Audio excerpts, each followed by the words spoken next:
Peu de gens ont une juste conception du pouvoir trompeur du spiritisme. Beaucoup jouent avec lui simplement pour satisfaire leur curiosité. Ils seraient horrifiés à la pensée de se plier à la domination des esprits. Mais ils s'aventurent sur le terrain défendu et le puissant destructeur exerce sur eux son pouvoir contre leur volonté.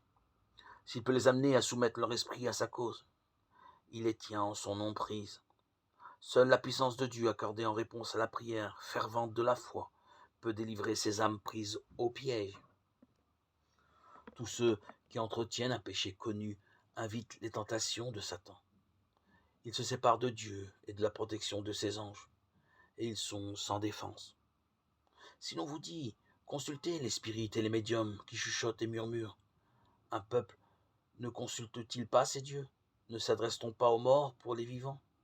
À la loi et au témoignage? Si on ne parle pas ainsi, c'est qu'il n'y aura pas d'aurore pour le peuple. Ésaïe 8, 19, 20. Si les hommes avaient bien voulu accepter la vérité concernant la nature de l'homme et l'état des morts, ils auraient discerné dans le spiritisme l'œuvre de Satan, avec toutes sortes de miracles, de signes et de prodiges mensongers.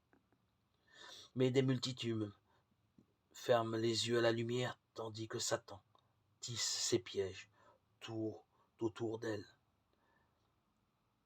telle une araignée qui tisse son filet pour attraper ses proies.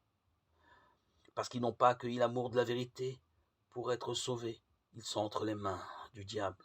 Ainsi Dieu envoie sur eux une opération d'égarement pour qu'ils croient au mensonge. 2 Thessaloniciens 2, 10, 11.